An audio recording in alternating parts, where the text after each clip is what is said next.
اس کو کوئی ثواب نہیں ملتا۔ میرے دوست اور بزرگوں، نیت پر اعمال کے پر جو ثواب مرتب ہوتے ہیں وہ نیت پر ہوا کرتے ہیں۔ میرے دوست اور بزرگوں، جب کل گزشتہ عرفے کا دن ہمارے لیے تھا، جو عرفے کا روزہ تھا، حضرت قتادہ رضی اللہ عنہ فرماتے ہیں، مسلم شریف کی روایت ہے، حضرت قتادہ کہتے ہیں اللہ کے نبی نے فرمایا کہ میں امید کرتا ہوں، یہ نہیں آپ نے فرمایا میں امید کرتا ہوں اگر کوئی عرفے کا روزہ رکھے گا، ایک سال اگلے، ایک سال پچھلے گناہ اللہ معاف کر دے گا۔ یہاں تک کہ میرے دوست اور بزرگوں، بہت سے لوگ اس طرح سے ان کا خیال ہے، عید کے دن، بقرعید کے دن صبح سے لے کر قربانی کرنے تک جو رکے رہتے ہیں، وہ کہتے ہیں آدھے دن کا روزہ، یہ روزہ نہیں ہے بلکہ مستحب عمل ہے۔ عید کے دن مستحب، یہ بقرعید کے دن مستحب یہ ہے کہ اگر وہ قربانی کرتا ہے تو آ کر کے قربانی کے گوشت سے کھائے، یہ مستحب ہے۔ عید الفطر کے دن کھا کے جائے، مستحب ہے۔ لیکن جہاں پر دیر سے نماز ہوتی ہے، اگر ہم کہہ دیں کہ آپ کے لیے ضروری ہے آپ بھوکے آئیں قربانی کے گوشت سے کھائیں، پتہ نہیں اس کے ساتھ کیا ہو جائے۔ یہ ضروری نہیں، مستحب ہے۔ مستحب عمل کو اتنے سختی کے ساتھ بھی آدمی کو یہ نہیں کرنا چاہیے کہ اسے ضروری قرار دے دیا جائے۔ میرے دوست اور بزرگوں، اللہ کے نبی رحمت کونین صلی اللہ علیہ وسلم نے قربانی کرنے کا حکم دیا۔ اگر قربانی اچھی طرح کرنا جانتا ہے، افضل یہ ہے خود قربانی کرے۔ ایک بات یاد رکھیے، بہت سے لوگ غلطی کر جاتے ہیں، جانور ذبح کرتے ہیں، تھوڑا کاٹنے کے بعد قصاب کے حوالے کر دیتے ہیں۔ یاد رکھیے وہ جانور آپ کے لیے جائز نہیں ہوگا اگر اس کے بدجان رگیں نہیں کٹی ہیں، وہ قربانی کا جانور حلال نہیں ہو سکتا۔ اگر اللہ کے بندے، اگر خون لگ گیا آپ کے بدن میں، خون کے چھینٹے لگ گئے تو آپ کا کیا بگڑ جائے گا؟ آپ کی قربانی مقبول عند اللہ ہو جائے گی۔ میرے دوست بزرگوں، اگر رگیں نہیں کٹی ہیں، یاد رکھیے اس سلسلے میں بہت سے لوگ کوتاہی کرتے ہیں، یا تو قصاب اس سے چھین لیتا ہے، بسم اللہ اللہ اکبر کہہ کے ذبح کرنے والا آپ ہیں، آپ کا کوئی آدمی ذبح کر رہا ہے، اب قصاب نے چھری لے لیا، اب قربانی آپ کی خراب ہوئی، اب وہ جائز نہیں ہوگا۔ اسی طرح سے میرے دوستوں اور بزرگوں، نوجوانوں، اس سلسلے کا اس کو خیال رکھنا چاہیے، ورنہ یاد رکھیے بہت لوگ غلطی کر جاتے ہیں، بہت سے اس میں کوتاہی کرتے ہیں۔ یہاں تک کہ میرے دوست بزرگوں، ایک بات میت کے بارے میں بتلا دوں، میت کی طرف سے قربانی، اس میں بہت سے لوگ غلطی کر جاتے ہیں کہ میت کی جانب سے قربانی، میت کے نام سے قربانی۔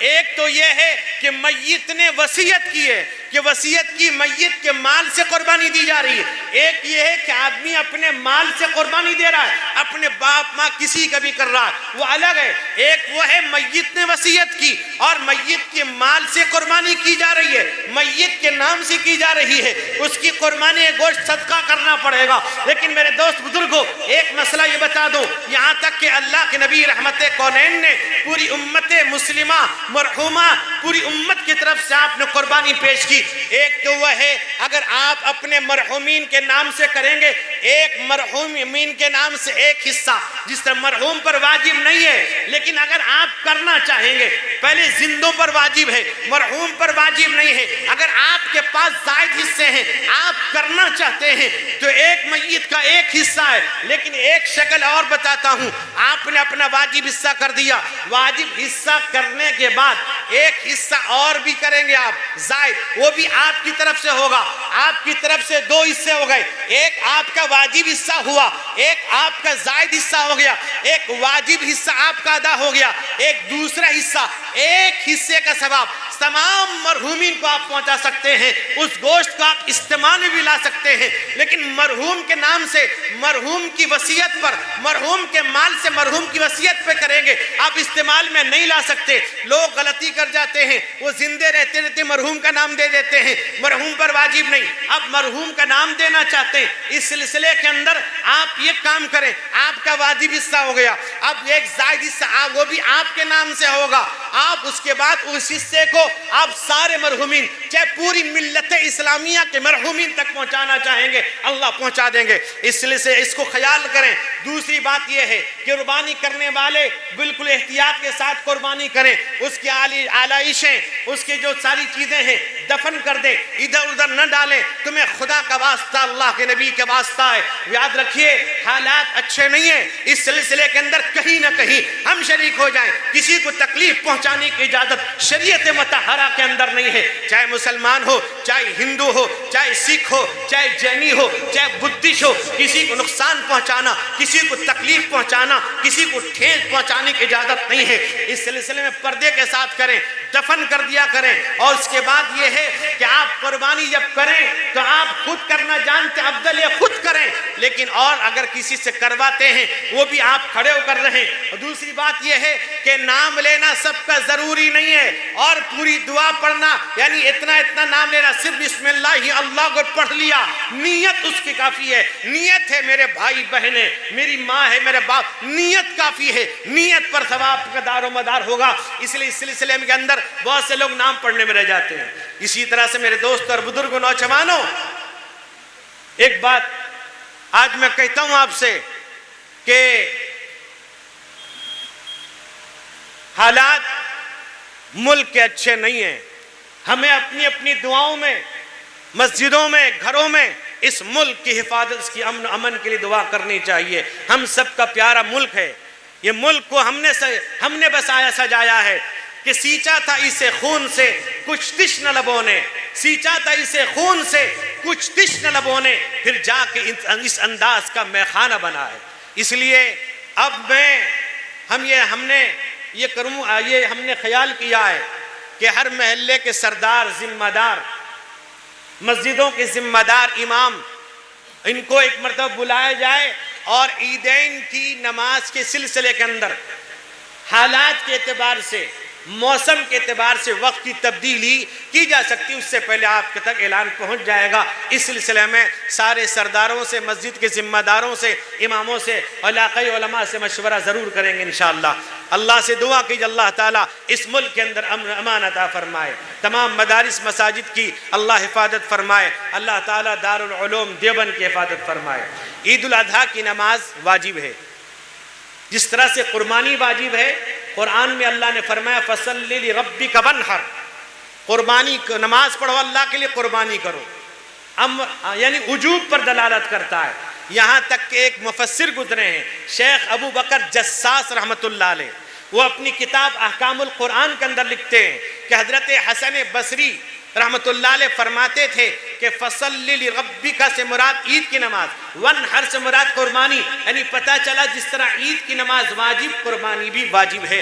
اللہ تعالیٰ اس واجب قربانی کو ہمیں ادا کرنے کی توفیق عطا فرمائے. جہاں جہاں بھی قربانی یا نماز ہو رہی، اللہ تعالیٰ سہولت آسانی کے ساتھ اللہ تعالیٰ اس کو ادا فرما دیں. اللہ سب کی حفاظت فرمائے، ایک ایک ایمان والے کی حفاظت فرمائے، ایک ایک ایمان والے کے کاروبار کے اندر اللہ برکت عطا فرمائے. اسی طرح عید کی نماز واجب ہے. امام سب سے پہلے ہاتھ اٹھا کے اللہ اکبر کے نیت باندھ لے گا، ثنا پڑھے گا، پھر اس کے بعد 2 مرتبہ ہاتھ اٹھا کے چھوڑ دے گا. اس کے بعد وہ ہاتھ باندھ کر اس کے بعد پھر سورہ فاتحہ، سورہ کے بعد پہلی رکعت مکمل کے بعد دوسری رکعت میں سورہ فاتحہ، سورہ کے بعد 3 مرتبہ زائد تکبیر کے بعد چوتھی تکبیر میں رکوع کرے گا.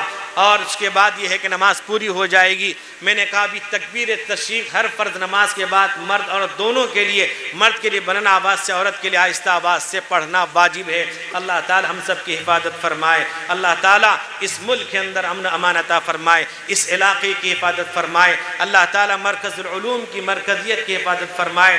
اللہ تعالیٰ اس مرکز کی ہر طرح سے حفاظت فرمائے. اس مرتبہ تقریباً 50-60 بچے ایسے جو غریب اور یتیم بچے ہیں. بہت سے لوگوں نے ان کے لیے کپڑے کا بھی انتظام کیا. وہ بچے گھر نہیں گئے ہیں، مدرسے میں ہیں. اللہ تعالیٰ ان بچے کی بہتر کفالت فرمائے، ان کو حافظ و عالم بعمل بنائے. وآخر دعوانا الحمدللہ رب العالمین. صفے لگا لیں، راستے کے لیے بھی ترپال ہے، گیٹ میں بھی پوری مسجد تک صفے لگا لیں اور مسجد میں بھی مکبر بن جائیں. اگر ویڈیو اچھی لگی تو لائک کریں اور تمام دوستوں کو شیئر کریں.